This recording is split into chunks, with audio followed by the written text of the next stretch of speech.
अस्सलाम वालेकुम व्यूअर्स, आज मैं आपके लिए विंटर स्पेशल आलू मटर पुलाव की रेसिपी लेकर आई हूँ जो कि बहुत ही ज़्यादा मज़ेदार और क्विक रेसिपी है। तो वीडियो को स्किप किए बगैर लास्ट तक वॉच कीजिएगा। चलिए स्टार्ट करते हैं। बिस्मिल्लाहिर्रहमानिर्रहीम। यहाँ पे मैंने एक पतीली में 1 कप ऑयल लिया है और एक छोटी प्याज बारीक काट के उसको गोल्डन ब्राउन हमने कर लेना है। हल्का सा गोल्डन ब्राउन करने के बाद मैंने इसमें आधा किलो मटर लिए थे और यानी कि 1 प्याली मटर, 1 प्याली आलू, और आलू जो था वो बड़े साइज़ का 1 आलू था, और आधा कप दही डाल के आपने अच्छी तरह से इसको मिक्स कर लेना है। दही में भूनने से आलू मटर का जायका बहुत ही ज़्यादा अच्छा आएगा। अब हम इसमें स्पाइसेस ऐड कर लेते हैं। 1 टेबलस्पून नमक, 1 टीस्पून सुरख मिर्च का पाउडर, 1 टीस्पून हल्दी पाउडर, 1 टेबलस्पून अदरक लहसुन का पेस्ट डालेंगे और इसको अच्छी तरह से भून लेंगे। 4 से 5 मिनट भूनने के बाद हम इसमें 1 प्याली जो है पानी शामिल करेंगे और इसमें आलू मटर को गलने के लिए रख देंगे। अब हम इसको कवर कर देंगे।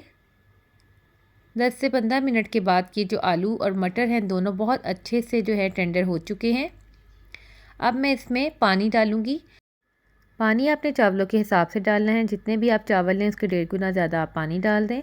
मैंने चावल आधा घंटा पहले भिगोए हुए थे और मैंने 2.5 गिलास चावल लिए थे, तो उस हिसाब से मैंने 3.5 गिलास इसमें पानी डाला है। 4 से 5 मिर्चें शामिल की हैं और गरम मसाला डाल के इसको बॉयल आने के लिए रखा है। जस्ट बॉयल आया है तो मैंने जो चावल भिगो के रखे हुए थे वो मैंने इसमें शामिल कर दिए।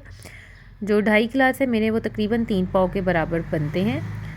तो पानी को जैसे ही बॉयल आएगा आपने इसमें चावल शामिल कर देने हैं। अब आपने 5 से 6 मिनट इसको पकाना है और उसके बाद जब पानी खुश्क हो जाएगा तब आपने इसको कवर करना है। जब 90% पानी रह जाए तब आपने इसको स्टीम देनी है, उससे पहले नहीं देनी। अब हम इसके ऊपर जो है 1 टेबलस्पून ज़ीरा जो है वो हाथ पे मसल के इसके अंदर डालेंगे। पानी तकरीबन खुश्क हो चुका है।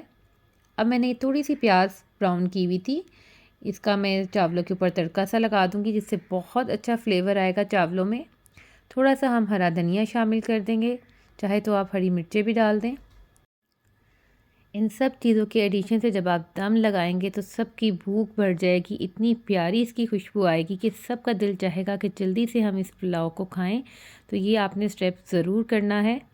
अब हम इसको 10 मिनट के लिए कवर करके रख देंगे। 10 मिनट के बाद देखिए चावल बिल्कुल बहुत अच्छे से तैयार हो चुके हैं। चावलों में अब हम चम्मच फेर लेंगे। देखिए कितना प्यारा हर चावल जो है खिला खिला सारे चावल जो है अच्छी तरह से मिक्स कर लेंगे ताकि जो प्याज हमने ऊपर ब्राउन डाली थी, हरा धनिया था, वो सारे चावलों में अच्छी से मिक्स हो जाए। खुशबू सारी जो है वो अच्छी सी एक जैसी हो जाएगी। अब हम चावलों को डिश आउट करेंगे। चावलों के साथ जो है सलाद बहुत ज़्यादा अच्छा लगता है। सलाद हो, रायता हो तो मटर पुलाव का जो टेस्ट है वो दुबाला हो जाता है। अब मैं इसको डिश आउट करके इसके साथ सलाद रखूँगी।